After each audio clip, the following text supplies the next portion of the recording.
ಆತ್ಮೀಯ ವೀಕ್ಷಕರೇ, ಸಹೃದಯರೇ, ಎಲ್ಲರಿಗೂ ವಂದನೆಗಳು. ನಾನು ರವಿ ನಾಯ್ಕಾಪು. ವಿಶೇಷವಾದಂತಹ ವಿನೂತನವಾದಂತಹ ಒಂದು ಪ್ರಯೋಗ ಮನೆ ಮನೆ ಯಕ್ಷಗಾನ ಅಭಿಯಾನ. ಈ ಮನೆ ಮನೆ ಯಕ್ಷಗಾನ ಅಭಿಯಾನದಲ್ಲಿ ಈ ದಿನ ಮತ್ತೊಂದು ವಿಶೇಷವಾದಂತಹ ಸುದಿನ. ಕಲೆ ಸಂಸ್ಕೃತಿ ಈಗ ಕರಗ್ತಾ ಇದೆ, ಕೊರಗ್ತಾ ಇದೆ, ಕ್ಷೀಣಿಸ್ತಾ ಇದೆ ಎನ್ನುವಂತಹ ಈ ಒಂದು ಸಂದರ್ಭ, ಆಧುನಿಕತೆಯ ತಂತ್ರಜ್ಞಾನದ ಭರಾಟೆಯಲ್ಲಿ ನಮ್ಮ ಮಣ್ಣಿನ ಕಲೆಗಳು, ನಮ್ಮ ಸಾಂಸ್ಕೃತಿಕ ಚೈತನ್ಯ ಕಡಿಮೆ ಆಗ್ತದೆ ಎನ್ನುವಂಥ ಅಪವಾದದ ನಡುವೆ, ಈ ಮಹಾಮಾರಿ ಕೊರೋನಾದ ನಡುವೆ ನಾವು ಮಾಡಿದಂತಹ ಒಂದು ವಿಶೇಷವಾದಂತಹ ಪ್ರಯೋಗ ಈ ಒಂದು ಅಭಿಯಾನ ಕಾರ್ಯಕ್ರಮ. ಕಳೆದ 1 ತಿಂಗಳ ಹಿಂದೆ ಈ ಅಭಿಯಾನವನ್ನು ಪ್ರಾರಂಭಿಸಿ 1 ತಿಂಗಳು ಬಂದು ನಿಂತಾಗ 60ರಷ್ಟು ಕಾರ್ಯಕ್ರಮಗಳನ್ನು ನಡೆಸಿದ ಗರಿಮೆಯೊಂದಿಗೆ ಇದೀಗ ಬದಿಯಡ್ಕದ ಈ ಪ್ರಶಾಂತ ಸುಂದರ ವಾತಾವರಣದಲ್ಲಿ ನಾವು ಈ ಅಭಿಯಾನವನ್ನು ಮುಂದುವರಿಸ್ತಾ ಹೋಗ್ತಾ ಇದ್ದೇವೆ.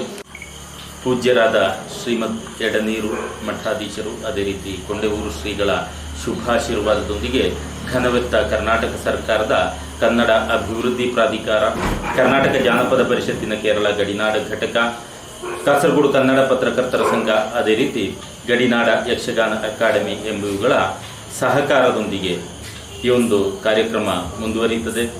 ಹಿರಿಯ ಯಕ್ಷಗುರು, ಕಲೆಯನ್ನು ತನ್ನ ಉಸಿರನ್ನಾಗಿ ಸ್ವೀಕರಿಸಿಕೊಂಡಿರುವಂಥ ಯಕ್ಷಗುರು ಜಯರಾಮ್ ಪಾಟಾಳಿ ಪಡುಮಲೆ ಅವರ ಸಮರ್ಥ ಮಾರ್ಗದರ್ಶನ ನಿರ್ದೇಶನದಲ್ಲಿ ಯುವ ಕ್ರಿಯಾಶೀಲ ಸಂಘಟಕ ಅಖಿಲೇಶ್ ನಗುಮುಖಂ ಅವರ ಸಂಚಾಲಕತ್ವದಲ್ಲಿ ಈ ಅಭಿಯಾನ ಸಾಗ್ತಾ ಇದೆ. ಇದೀಗ ನಾವು ಬರಬರುತ್ತಾ ಈ ಸುಂದರ ಸಂಧ್ಯೆಯಲ್ಲಿ ಈ ಒಂದು ಸುಂದರ ಪ್ರಶಾಂತ ಸುಂದರವಾದಂತಹ ಒಂದು ಮನೆ ಬದಿಯಡ್ಕದ ಪೆರ್ಮುಖ ಹರಿ ನಿಲಯದಲ್ಲಿ ನಾವಿದ್ದೇವೆ. ಪೆರ್ಮುಖ ತಿರುಪತಿ ಕುಮಾರ ಭಟ್ ಅವರ ನಿವಾಸದಲ್ಲಿ ನಾವಿದ್ದೇವೆ. ತಿರುಪತಿ ಕುಮಾರ ಭಟ್ ಅವರನ್ನು ಹೇಳುವುದಿದ್ರೆ ರಾಜಕೀಯ, ಸಾಮಾಜಿಕ, ಸಾಂಸ್ಕೃತಿಕ, ಧಾರ್ಮಿಕ, ಶೈಕ್ಷಣಿಕ, ಕ್ರೀಡಾ ಕ್ಷೇತ್ರದಲ್ಲಿ ಅವರು ತೊಡಗಿಸಿಕೊಂಡವರು. ಎಲ್ಲ ಕ್ಷೇತ್ರಗಳಲ್ಲೂ ಓರ್ವ ಬಹುಮುಖಿ ಅಂತ ಹೇಳ್ಬೋದು. ಅದೇ ರೀತಿ ದೊಡ್ಡ ಒಬ್ಬ ಕೊಡುಗೈದಾನಿ, ಕಷ್ಟಪಡುವವರ ಬಗೆಗೆ ಕೊರಗುವಂಥ ಒಂದು ಹೃದಯ, ಕಲಾ ಹೃದಯಿ ಅಂಥ ಓರ್ವ ಮಹಾನ್ ವ್ಯಕ್ತಿಯ ನಿವಾಸ, ಬಹಳ ಸುಂದರವಾದಂತಹ ಮನೆಯ ಜಗಲಿಯಿಂದಾಗಿ ನಾವು ಈ ಮನೆಯ ಆವರಣವನ್ನು ಪ್ರವೇಶಿಸಿದ್ದೇವೆ. ಕಾರ್ಯಕ್ರಮವನ್ನು ಆರಂಭಿಸ್ತಾ ಇದ್ದೇವೆ. ತಿರುಪತಿ ಭಟ್ ಅವರ ನಿವಾಸದಲ್ಲಿ ಅವರ ಅನೇಕ ಸಹೃದಯ ಮಿತ್ರರು, ಬಂಧುಗಳನ್ನು ಅವರು ಈ ಒಂದು ಕಾರ್ಯಕ್ರಮಕ್ಕಾಗಿ ಸೇರಿಸಿದ್ದಾರೆ. ನಿಜಕ್ಕೂ ಬಂಧುಗಳೇ, ಇದು ಬೇಕಾದದ್ದು. ನಾವು ಈ ಕೊರೋನಾ ಸಂದರ್ಭದಲ್ಲಿ ದೊಡ್ಡದಾದಂತಹ ಪ್ರೇಕ್ಷಕ ವಲಯವನ್ನು ಇಟ್ಟುಕೊಂಡು ಕಾರ್ಯಕ್ರಮ ಮಾಡುವುದು ಅಸಾಧ್ಯದ ಮಾತು. ಕೊರೋನಾ ಮಾನದಂಡಗಳನ್ನು ಪಾಲಿಸಿಕೊಂಡು ಈ ರೀತಿಯಲ್ಲಿ ಸಹೃದಯರ ಕಲಾಭಿಮಾನಿಗಳ ನಿವಾಸಗಳಲ್ಲಿ ಸಣ್ಣ ರೀತಿಯಲ್ಲಿ ಈ ಒಂದು ಕಾರ್ಯಕ್ರಮವನ್ನು ನೀಡುತ್ತಾ ಎಳವೆಯರಿಗೆ ಈ ಒಂದು ಯಕ್ಷಗಾನದ ಸದಭಿರುಚಿಯನ್ನು ಬೆಳೆಸುವಂಥ, ಅದೇ ರೀತಿ ಕಲೆಯನ್ನು ಉಳಿಸಿ ಬೆಳೆಸುವಂಥ ಒಂದು ದೊಡ್ಡ ಪ್ರಯತ್ನವನ್ನು ಈ ಪುಟ್ಟ ರೀತಿಯಲ್ಲಿ ನಾವು ಮಾಡ್ತಾ ಇರುವಾಗ ಈ ರೀತಿಯ ಸಹಕಾರ ನಿಜಕ್ಕೂ ನಮಗೆ ತುಂಬ ತುಂಬ ಸಂತೋಷ ತಂದಿದೆ. ಇದಕ್ಕೆ ಇವರಿಗೆ, ಈ ಮನೆಯವರಿಗೆ ತುಂಬ ಹೃದಯದ ಸ್ವಾಗತವನ್ನು, ಅದೇ ರೀತಿ ಎಲ್ಲ ಕಲಾಭಿಮಾನಿಗಳಿಗೂ ತಮಗೆಲ್ಲರಿಗೂ ಸ್ವಾಗತವನ್ನು ನೀಡ್ತಾ ಈ ಕಾರ್ಯಕ್ರಮವನ್ನು ಈ ಕಾರ್ಯಕ್ರಮವನ್ನು ಪ್ರಸಾರಪಡಿಸುವಂತಹ ಫೋಕ್ಸ್ 24 ಚಾನಲ್ ಈ ಕಾರ್ಯಕ್ರಮವನ್ನು ಪ್ರಸಾರಪಡಿಸುತ್ತದೆ ಎಂದು ಹೇಳುತ್ತಾ ಹೃದಯದ ಭಾಷೆಯಲ್ಲಿ ಮತ್ತೊಮ್ಮೆ ಸ್ವಾಗತ. ಬನ್ನಿ ವೀಕ್ಷಿಸೋಣ. ತಿರುಪತಿ ಭಟ್ ಅವರು ಅನೇಕ ಸಂಘಟನೆಗಳಲ್ಲಿ ಸಕ್ರಿಯರು. ವಿಶೇಷವಾಗಿ ಹೇಳುವುದಿದ್ದರೆ ಜಾಗತಿಕ ತುಳುವರೆ ಆಯನ ಬದಿಯಡ್ಕದಲ್ಲಿ, ಕಾಸರಗೋಡಿನ ಸಾಂಸ್ಕೃತಿಕ ರಾಜಧಾನಿಯಾದಂತಹ ಬದಿಯಡ್ಕದಲ್ಲಿ ನಡೆದಂತಹ ವಿಶ್ವ ತುಳುವರೆ ಆಯನದ ಮುಖ್ಯ ಸಂಘಟಕರಲ್ಲಿ ಅವರು ಒಬ್ಬರಾಗಿದ್ದರು. ಅದೇ ರೀತಿ 8 ದಿನಗಳ ಕಾಲ ನಡೆದಂತಹ ಕುವೆಂಪು ನಾಟಕೋತ್ಸವದ ಓರ್ವ ಮುಖ್ಯ ಸಂಘಟಕರು ಕೂಡ ಆಗಿದ್ದರು. ಅದೇ ರೀತಿ ಅವರ ಕುಟುಂಬದ ಬಗ್ಗೆ ನಾವು ಬಂದರೆ ಅವರ ಹಿರಿಯ ಪುತ್ರ ಕೃಷ್ಣಕುಮಾರ್ ಮಲಯಾಳ ಚಿತ್ರರಂಗದ ಸಹಾಯಕ ನಿರ್ದೇಶಕರಾಗಿ ಅನೇಕ ಚಲನಚಿತ್ರಗಳಿಗೆ ಸಹಾಯಕ ನಿರ್ದೇಶಕರಾಗಿ ದುಡಿದಂಥವರು. ಅದೇ ರೀತಿ ಅವರ 2 ಪುತ್ರಿಯರು ಉನ್ನತ ಉದ್ಯೋಗದಲ್ಲಿದ್ದಾರೆ. ಜೊತೆಗೆ ಸಂಗೀತ, ನೃತ್ಯ ಇತ್ಯಾದಿಗಳನ್ನು ಕರಗತ ಮಾಡಿಕೊಂಡವರು. ಆ ನಿಟ್ಟಿನಲ್ಲಿ ಮಕ್ಕಳನ್ನು ಕೂಡ ಈ ಒಂದು ಕಲಾ ಮಾತೆಯನ್ನು ಒಲಿಸುವಂತಹ 3 ಮಕ್ಕಳು ಕೂಡ ಒಂದು ಕಲಾ ಕುಟುಂಬ ಎನ್ನಬಹುದಾದಂತಹ ಒಂದು ಕುಟುಂಬ ಶ್ರೀಯುತ ತಿರುಪತಿ ಭಟ್ ಅವರು. ರತಿ ಕಲ್ಯಾಣ ಪ್ರಸಂಗದ ಆಯ್ದ ಭಾಗವನ್ನು ಈ ದಿನ ಇಲ್ಲಿ ಪ್ರದರ್ಶಿಸಲಿಕ್ಕಿದ್ದೇವೆ. ಶ್ರೀಕೃಷ್ಣ ರುಕ್ಮಿಣಿ ಸಂವಾದದ ಆ ಒಂದು ಕಥಾಭಾಗವನ್ನು ನಾವಿಲ್ಲಿ ಪ್ರದರ್ಶಿಸ್ತಾ ಇದ್ದೇವೆ. ಹಿರಿಯ ನುರಿತ ಕಲಾವಿದರು, ಹಿಮ್ಮೇಳ ಮುಮ್ಮೇಳ ಕಲಾವಿದರು ಈಗಾಗಲೇ ಇಲ್ಲಿ ಬಂದು ಸೇರಿದ್ದಾರೆ. ಬನ್ನಿ ವೀಕ್ಷಿಸೋಣ.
ದ್ವಾರಕೆಯನ್ನು ನನ್ನ ಅಣ್ಣ ಬಲರಾಮ ನಿರ್ಮಿಸ್ತಾ ಇದ್ದಾನೆ. ಅವನ ತಮ್ಮನ ನಾನು ಲೋಕದ ಕಲ್ಯಾಣ ಮಾಡ್ತಾ ಇದ್ದೀನಿ. ವಸುದೇವ ದೇವಕಿಯ ಬಸಿರೋಳು ಜನಿಸಿದ ಕುಸುಮಬಾಲನ ಪಿತ ಕೃಷ್ಣ ಭಾಗವತೋತ್ತಮರು ಕೊಂಡಾಡುವ ರೀತಿ ಹಾಗೆ ಉಂಟು. ನನ್ನ ಮಾವನಾದ ಕಂಸ ನನ್ನನ್ನು ಕೊಲ್ಲುವುದಕ್ಕೆ ಅದೆಷ್ಟೋ ಪ್ರಯತ್ನವನ್ನು ಮಾಡಿದ್ದಾನೆ. ಆದರೂ ನಾನು ಲೋಕದ ಕಲ್ಯಾಣಕ್ಕಾಗಿ ಲೋಕಕ್ಕೆ ದೇವನಾಗಿ ನಾನು ಬದುಕಿ ಉಳಿದಿದ್ದೀನಿ. ಕೂತರಿಯನ್ನು ಕಳಿಸಿದ್ರು, ವಿಷದ ಮೊಲೆ ಹಾಲನ್ನು ಉಣಿಸಿದಳು. ಆದರೆ ಕೂತರಿ ಸತ್ತು ಹೋದಳು. ಸಕಡದೇನುಕರು ಎಲ್ಲ ರಾಕ್ಷಸರು ಬಂದು ಕೊನೆಗೆ ಮಾವ ಬಿಲ್ಲ ಹಬ್ಬ ಎಂಬ ನೆವನವನ್ನು ಇಟ್ಟುಕೊಂಡು ಕೃಷ್ಣ ಬಲರಾಮರು ಬರಬೇಕೆಂಬುದಾಗಿ ಅಕ್ರೂರನ್ನು ಕಳಿಸಿದರು. ಕೊನೆಗೆ ಮಾವನ ಅಹಂಕಾರ ಮಿತಿಮೀರಿ ಹೋಯಿತು. ಮಾವನನ್ನು ಕೊಲ್ಲುವಂತ ಸಂದರ್ಭ ನನ್ನ ಪಾಲಿಗೆ ಬಂತು. ಆದ ಕಾರಣ ದ್ವಾರಕೆಯಲ್ಲಿ ಕೃಷ್ಣನ ಆಡಳಿತೆ ಯಾವ ಕೊರತೆ ಇಲ್ಲದೆಲ್ಲರೂ ಕೊಂಡಾಡ್ತಾ ಇದ್ದಾರೆ. ಆದರೆ ಅಂತಪುರದಲ್ಲಿ ಕುಳಿತಿದ್ದೇನೆ. ಈ ಹೊತ್ತಿಗೆ ಯಾರದು ಬರುತ್ತೇನೆ.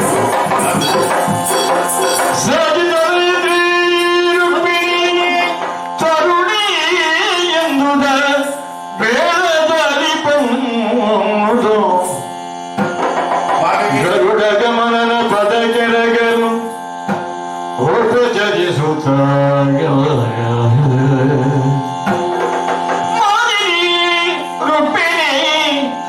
ಏನು ಕಾರಣ ಬಂದೆ ಏನು ಕಾರಣ ಬಂದೆ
ಮದುವಾದ ಕಾರಣ ಮಾಲಿನಿ ಅಂತ ಕರೀತಾರೆ. ಯಾವಾಗಲೂ ಕೃಷ್ಣನ ಆಸ್ಥಾನಕ್ಕೆ ಬರುವಾಗ ನಗು ನಗುತ್ತ ಬರುವವಳು. ಇವತ್ತು ಹಾಗೆಲ್ಲ ಎಲ್ಲ ಹೆಣ್ಮಕ್ಳಾಗಿ ನಿನ್ನ ನಗುವಲ್ಲ, ನಿನ್ನ ನಗುವಿನಲ್ಲಿ ವಿಶೇಷತೆಯನ್ನು ಕಂಡವ ಕೃಷ್ಣ. ನಿನ್ನ ನಗು ಅಂದ್ರೆ ಎಳೆ ನಗು, ತಿಳಿ ನಗು, ಮೆನು ನಗು, ಮುಗು ನಗು, ಸುಖಾಸ, ಸುಹಾಸ, ಕದಾಸ, ಮಂದಹಾಸ.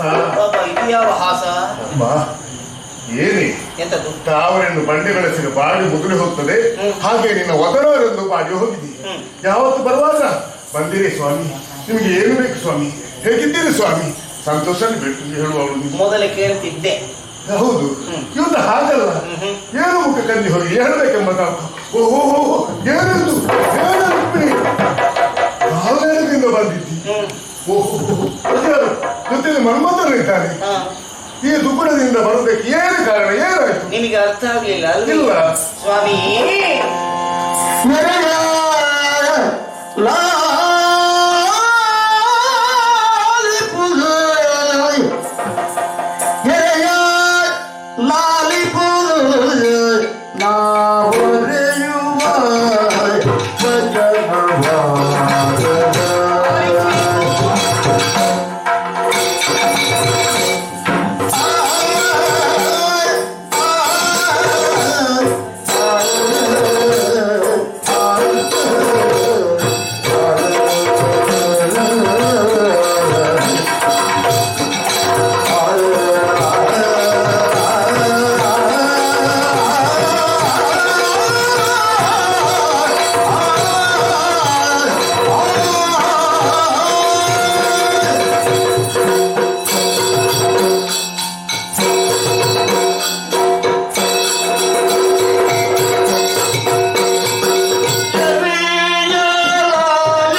ಇದ್ದ ಹಾಗೆ ಹೌದು. ವ್ಯಕ್ತಿಯೋರ್ವರಿಗೆ ಸಂತೋಷ ಆಗ್ತದೆ, ಹಾ. ವ್ಯಕ್ತಿಯೋರ್ವರಿಗೆ ದುಃಖ ಆಗ್ತದೆ. ಹಾ. ಮುಖವನ್ನು ಕಂಡಾಗ ನಾವು ಅರ್ಥವಿಸಿಕೊಳ್ಳುತ್ತೇವೆ. ಹಾ. ಓ ಇವರಿಗೆ ಸಂತೋಷ ಆಗಿದೆ, ಓ ಇವರಿಗೆ ದುಃಖ ಆಗಿದೆ, ಹಾ. ಯಾಕೆ ಯಾಕೆ? ಅನ್ನುವ ಪ್ರಶ್ನೆಗೆ ಉತ್ತರ ಸಿಗಬೇಕು ಅಂತಾದ್ರೆ ಅನುಭವಿಸುವಂತಹ ವ್ಯಕ್ತಿ ಬಾಯಿ ಬಿಟ್ಟು ಹೇಳಬೇಕಾದ್ರೆ, ಹಾ. ನನ್ನ ಮುಖವನ್ನು ಕಂಡಿದೆ, ಏನೋ ದುಗುಣವನ್ನು ನಾನು ಹೊತ್ತುಕೊಂಡಿದ್ದೇನೆ ಹಾ. ಅನ್ನುವುದನ್ನು ಮುಖವನ್ನು ಕಂಡಾಗ ನೀವು ಅರ್ಥವಿಸಿಕೊಂಡಿರಿ. ಹೌದು. ಯಾಕೆ ಚಿಂತೆ? ಯಾಕೆ? ನಿಮಗೆ ಗೊತ್ತಾಗಲಿಲ್ಲ. ಇಲ್ಲ. ಹೇಳಬೇಕು ಅಂತಲೇ ಬಂದದ್ದು ನಾನು. ಹೌದಾ? ಹೌದು ಸ್ವಾಮಿ. ಹಾ. ಮನೆಯ ಯಜಮಾನ ಅಂತ ಹೇಳ್ಕೊಂಡ್ರೆ ಸಾಕಾಗುವುದಿಲ್ಲ. ಹಾ. ಯಜಮಾನ ಅನ್ನುವವರಿಗೆ ಕೆಲವು ಹೊಣೆಗಾರಿಕೆ ಅನ್ನುವರಿಗೆ ಇರ್ತದೆ. ಹಾ. ಆ ಮಟ್ಟಿಗೆ ನೀವು ಇಲ್ಲಿವರೆಗೂ ಹಾ. ಪುಣ್ಯಾತ್ಮರೇ ಹೌದು. ಯಾಕೆ? ಹಾ. ಒಬ್ಬ ಹೆಂಡತಿಯನ್ನು ಹೊಂದಿಕೊಂಡಂತಹ ಗಂಡನ ಸ್ಥಿತಿ ಹಾ. ನೋಡುವುದಕ್ಕಾಗುವುದಿಲ್ಲ. ಅಯ್ಯೋ ಪಾಪ ಅಂತ ಅನಿಸ್ತದೆ. ಹಾ. ಅವಳನ್ನು ಸುಧಾರಿಸಬೇಕು ಅಂತಾದ್ರೆ ಅವ ಪಡುವ ಪಾಡೆಷ್ಟು ಅನ್ನುವುದನ್ನು ನಾವು ತಿಳ್ಕೊಳ್ಬೇಕಾಗ್ತದೆ. ಹಾ. ನಿಮಗೆ ಹಾಗಲ್ಲ. ಹಾ. 16,008 ಮಂದಿ ಹಾ. ಹೆಂಡತಿಯರು ನಿಮಗಿದ್ರು ಒಂದು ದಿವಸವಾದ್ರು ಹಾ. ನಾವು ಜಗಳ ಮಾಡಿದ್ದುಂಟಾ? ಇಲ್ಲ. ನಿಮಗೆ ತಲೆನೋವು ಕೊಟ್ಟದ್ದುಂಟಾ? ಇಲ್ಲ ಇಲ್ಲ. ನಮ್ಮ ಸ್ತ್ರೀ ಶಕ್ತಿಯಲ್ಲಿ ಅದೆಷ್ಟು ಹೊಂದಾಣಿಕೆ ಉಂಟು ಅನ್ನೋದನ್ನು ಹಾ. ಪ್ರಪಂಚ ಮುಖ ನೋಡಿ ಅರ್ಥವಿಸಿಕೊಳ್ಬೇಕು. ಹಾ, ಇನ್ನು ಅಷ್ಟೋ ಹೊಂದಾಣಿಕೆ ನಮ್ಮಲ್ಲಿ ಉಂಟು ಹಾ. ಅಲ್ವಾ?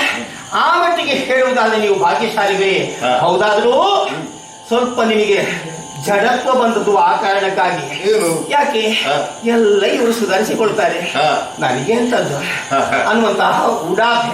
ಹಾ. ಆದ್ದರಿಂದಲೇ ಪ್ರಪಂಚದ ಕುರಿತಾಗಿ ಯೋಚನೆ ಮಾಡಿಕೊಳ್ಳುವಂತಹ ನೀವು ಹಾ. ಮನೆಯಲ್ಲಿ ನಿಮ್ಮನ್ನೇ ನಂಬಿಕೊಂಡವರು ಇದ್ದಾರೆ, ಹಾ. ಅವರಿಗೂ ನಾನು ಬೇಕಾದನ್ನು ಸಕಾಲದಲ್ಲಿ ಕೊಡಬೇಕು ಹಾ. ಅನ್ನುವುದನ್ನು ಯೋಚಿಸಿಕೊಳ್ಳದೆ ಹಾ. ಕುಳಿತು ಬಿಟ್ರಿ. ಮನೇಲಿ ಹೆಣ್ಣೊಬ್ಬಳಿದ್ರೆ ಗೃಹಿಣಿ ಗೃಹ ಮುಚ್ಚತೆ. ಹೌದು, ಸರಿಯಾಗಿ ನೋಡಿಕೊಂಡ್ರೆ ಗೃಹ ಮುಚ್ಚತೆ, ಇಲ್ಲದೆ ಗೃಹ ಮುಚ್ಚುತ್ತೆ ಮಾತಾಡ್ತಾರೆ. ಏನಾಗಿದೆ? ಸ್ವಾಮಿ ನೀವು ಇದ್ದೀರಲ್ಲ, ಅದನ್ನೇ ಹೇಳಿದ್ರೆ ನಾನು ಏನಾಗಿದೆ? ನಾವಿದ್ದೇವೆ ಅನ್ನುವಲ್ಲಿಗೆ ನಿಮಗೆ ತಲೆಬಿಸಿ ಇಲ್ಲ ಅಂತ.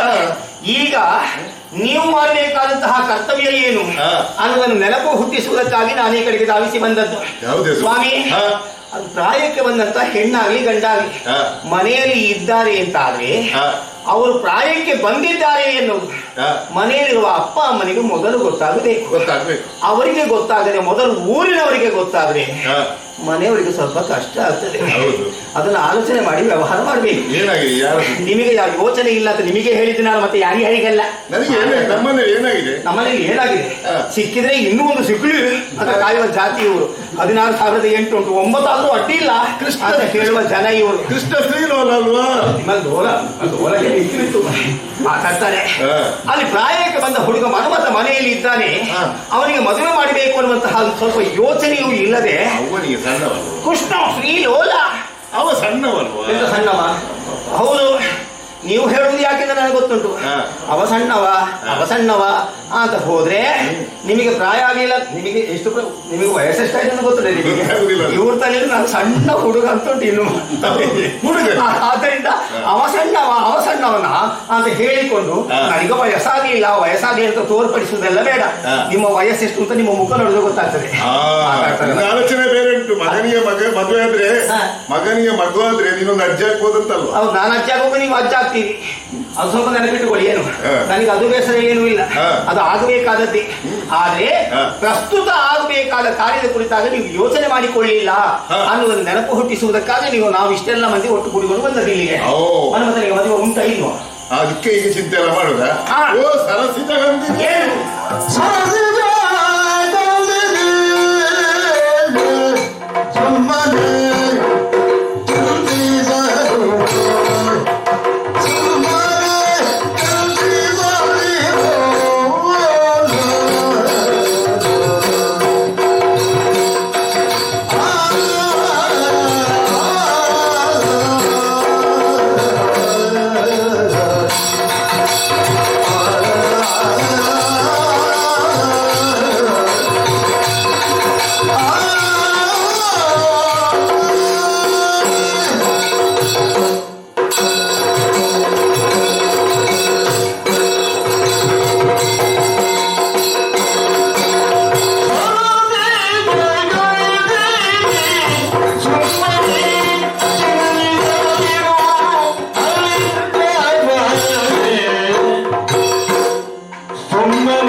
ಬಂದಿತ್ತು ನಾವು ಏನು ಬಾರದೆ.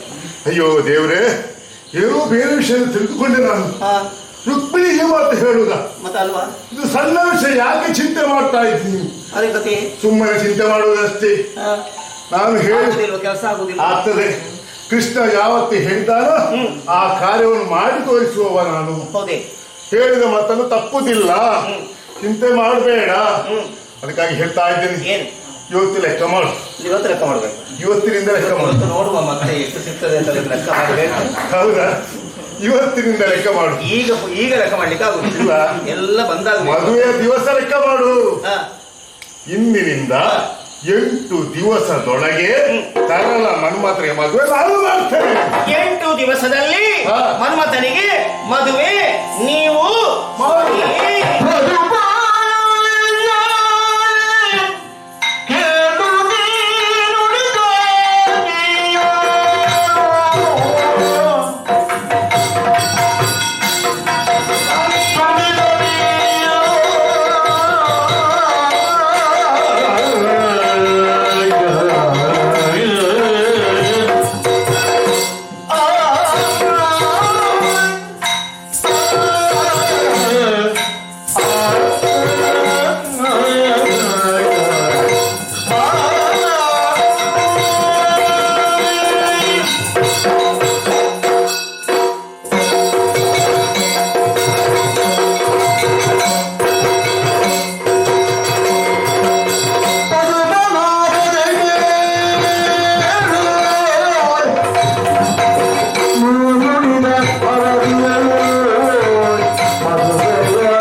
ಅಂತ ಏನು, ಹಾ.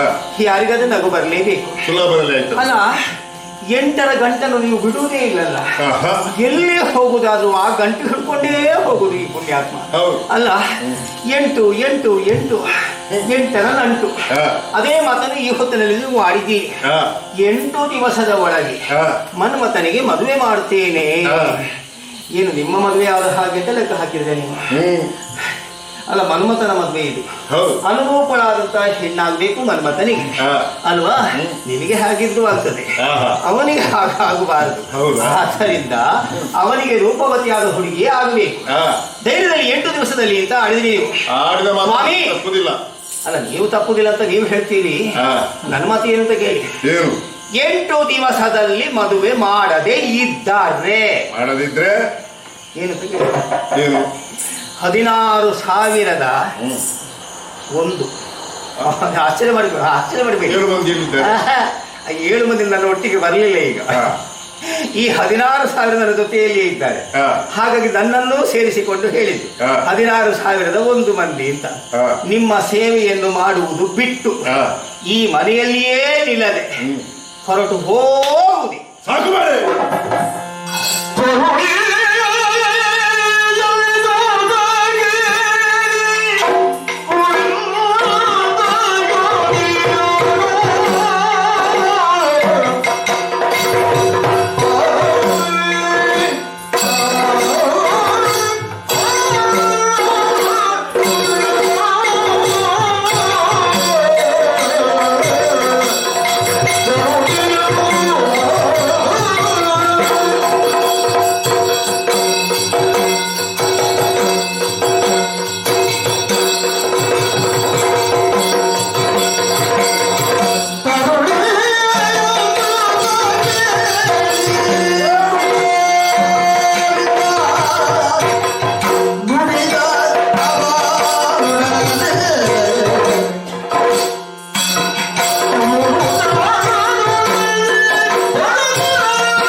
ಅಹಂಕಾರವಿದ್ರಿಗೆ ಏನು ಅಹಂಕಾರ? ನಾನು ನನ್ನ ತಲೆ ಬಿಸಿಲಿರುವ ಹೊತ್ತಿಗೆ ಬಂದು ನನಗೆ ನೀವು ಮದುವೆ ಮಾಡಿ. ನಿಮಗೆ ತಲೆ ಬಿಸಿ ಮುಗಿಲಿಕ್ಕೆ ಇಲ್ಲ. ರಾಜಕೀಯ ವಿಚಾರ ಪುರುಷೋತ್ತಲ್ಲಿ ಇವರು ಸಿಕ್ಕುವುದೇ ಇಲ್ಲ. ರಾಜಕೀಯದಲ್ಲಿ ಮುಂದೆ ಹೋಗ್ತಾ ಇರುವ ಸಮಯದಲ್ಲಿ ಮದುವೆ ಮಾಡ್ತೀರಾ? ಅವನಿಗೆ ಪ್ರಾಯಕ್ಕೆ ಬಂದ ಹೇಳು. ನನಗೆ ಗೊತ್ತಿಲ್ವಾ? ಗೊತ್ತುಂಟೋ? 8 ದಿವಸ ಮದುವೆ ಮಾಡ್ಬೇಕಂತ ನೀವು ಗೊತ್ತುಂಟೋ? ನಿಮ್ಗೆ ಇಷ್ಟು ದಿವಸ ಯಾಕೆ ಹೋದದ್ದು? ನೀವು ಈಗ ಶ್ರೀ ಶಕ್ತಿ ಒಟ್ಟಾಗುವ ನಿಮ್ದು. ಹೌದು. ನಿಮ್ಮನ್ನು ಬಿಟ್ಟು ಹೋಗ್ತೇವೆ. ಒಬ್ಬಳು ಹೋದ್ರೆ ಮತ್ತೊಬ್ಬಳಿದ್ದಾರಂತ ಭಾವಿಸಿದ್ದು ನಾನು. ಎಲ್ಲರೂ ಕಟ್ಟಿಕೊಂಡು ಹೋಗುದಲ್ಲ ನಿನ್ನ ಅಪ್ಪನ ಮನೆ ಹೋಗ್ತೇನೆ ನೀನು. ನನಗೆ ಗೊತ್ತಾಗ್ತದೆ ನೀವು ಯಾಕೆ ಮಾತು ಹೇಳಿದ್ದು ಅಂತ. ಯಾಕೆ?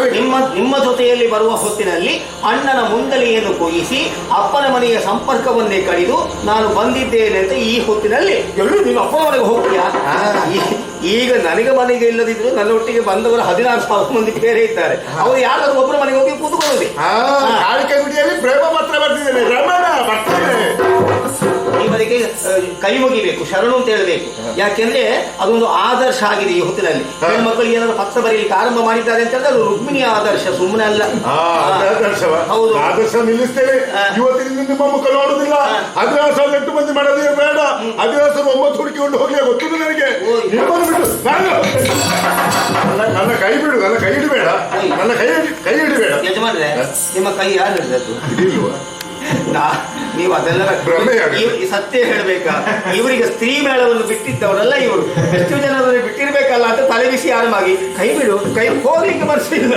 ಹಾಗಾಗಿ ನನ್ನ ಮೇಳದಲ್ಲಿ ನೀನಿದ್ದೆ, ಕೊನೆಯವರೆಗೆ ನೀನಿದ್ದೇ ಅಂತ ಭರವಸೆ. ಅದು ನಾನು ಅದನ್ನ ಹೇಳಿದ್ದಲ್ಲ.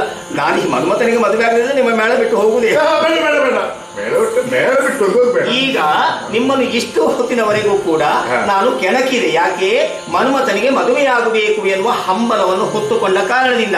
ಸ್ವಾಮಿ, ಹಾಗಾಗಿ ನೀವು ಸಿಟ್ಟು ಮಾಡಿಕೊಳ್ಳಿಕ್ಕೆ ಇಲ್ಲ. ಯಾಕಂದ್ರೆ ನಿಮ್ಮನ್ನು ಇಷ್ಟು ನಾನು ಕೆಣಕದೇ ಇದ್ರೆ ನೀವು ಅದರ ಬಗ್ಗೆ ಯೋಚನೆಯನ್ನು ಹರಿಸುವುದಿಲ್ಲ, ಗಮನ ಹರಿಸದೆ ಸುಮ್ಮನೆ ನಿಮ್ಮಷ್ಟಕ್ಕೆ ಕುತ್ಕೊಳ್ತೀರಿ. ಆದ್ದರಿಂದ 8 ದಿವಸದಲ್ಲಿ ಮದುವೆ ಮಾಡ್ತೀನಿ ಅಂತ ನೀವು ಆಡಿಕೊಂಡಿರಿ ಅಲ್ವಾ? ಆ ಮಾತಿನ ಮೇಲೆ ನಾನು ಈ ಹೊತ್ತಿನಲ್ಲಿ ವಿಶ್ವಾಸವನ್ನು ಇರಿಸಿಕೊಳ್ತೇನೆ. 8 ದಿವಸ ಉಂಟಲ್ಲ ಆಡಿದ ಮಾತ್ರ ತಪ್ಪುದಿಲ್ಲ, ಮಾಡಲಿಲ್ಲ, ಸಿಟ್ಟು ಬರುವುದಿಲ್ಲ. ಕೃಷ್ಣನಿಗೆ ಸಿಟ್ಟು ಬಂದದುಂಟಾ? ನೀವು ಸಿಟ್ಟು ಎಲ್ಲಿಯಾದ್ರೂ ಮಾಡಿದ್ದಾರೆ, ಮಾಡ್ತಿದ್ರೆ ನಿಮ್ಮ ಮೇಲೆ ಇಷ್ಟೊತ್ತಿಗೆ ಯಾವಾಗ ಮುಚ್ಚಬೇಕಿತ್ತು? ಬೇಡ, ನೀನು ಅಷ್ಟು ದೂರದಿಂದ ಬಂದಿದ್ದಿ, ನಿನ್ನನ್ನು ಕಳಿಸಲಿಕ್ಕೆ ನನಗೆ ಇಷ್ಟ ಇಲ್ಲ. ಆದ್ದರಿಂದ ಸಿಟ್ಟು ಬರಬಾರದು. ಸಿಟ್ಟು ಇಲ್ಲದೆ ಇದ್ರೆ ಬದುಕಲಿಕ್ಕೆ ಆಗ್ತದೆ. ಸಿಟ್ಟು ಬಂದ್ರೆ ಕೊನೆ ಬದುಕಲಿಕ್ಕೆ ಆಗುವುದಿಲ್ಲ. ಅದು ಇರಬೇಕು ಅಂತಾದ್ರೆ ಮನ್ಮಥನಿಗೆ ಮದುವೆ ಆಗ್ಬೇಕು. ಪುಷ್ಟಾನ ಭೋಜನ ಸ್ವೀಕರಿಸಿ ಗರುಡ ಬಂದು ನಿಂತಿದ್ದಾನೆ. ಹೌದಾ? ಏನಾದ್ರು ಮಾಡಿದ್ಯೋ? ಯಾರು? ಈಗ ಹೊರಡುವ ಹೊತ್ತಿನಲ್ಲಿ ಅಲ್ವಾ? ಆದಿತ್ತು ಸ್ವಾಮಿ, ಒಟ್ಟು ನಿಮಗೆ ಏನ್ ಬೇಕು ಅದನ್ನು ಕೊಡ್ತೇನೆ. ಯಾಕೆ? ಈಗ ಮನ್ಮಥನಿಗೆ ಮದುವೆ ಆಗ್ಬೇಕು, ನನ್ನ ಕಾರ್ಯ ಆಗಬೇಕೋ ಬೇಡವಾ? ಆದ್ರಿಂದ ನೀವು ಕೇಳಿದನ್ನು ಕೊಡದೇ ಇದ್ರೆ ನಾನು ಆಗುದಿಲ್ಲ ಅಂತ ಸುಮ್ಮನೆ ಕೂತ್ರೆ ಎಂತ ಮಾಡುದು ನಾನು? ಆದ್ರಿಂದ ಬೇಕಾದ ವ್ಯವಸ್ಥೆ ಎಲ್ಲ ಮಾಡ್ತೇನೆ. ಗರುಡನಲ್ಲಿ ಏರಿ ಹೋಗಿ ಆದಷ್ಟು ಬೇಗ ಹುಡುಗಿಯನ್ನು ಹುಡುಕಿ ಮನ್ಮಥನಿಗೆ ಒಂದು ಕಲ್ಯಾಣ ಮಾಡಿ. ಮನ್ಮಥ ಕಲ್ಯಾಣ ಜೊತೆಗೆ ಲೋಕಕ್ಕೆ ಕಲ್ಯಾಣ. ಅದು ನಮ್ಮ ಮನೆಯ ಕಲ್ಯಾಣ ಅಲ್ಲ, ಮನ್ಮಥ ಕಲ್ಯಾಣ ಅಂತ ಹೇಳೋದು ನಮ್ಮ ಮನೆಗೆ ಮಾತ್ರ ಕಲ್ಯಾಣ ಆಗಬಾರದು ಅಂತಲೇ ಆಶಿಸಿಕೊಳ್ಳುವವಳು ನಾನು. ಅದು ಸಮಸ್ತರಿಗೂ ಕಲ್ಯಾಣ ಆಗಲಿ ಅಂತ ನಾನು ಪ್ರಾರ್ಥಿಸಿಕೊಳ್ತೇನೆ. ಆದೀತಾ? ಸರಿ.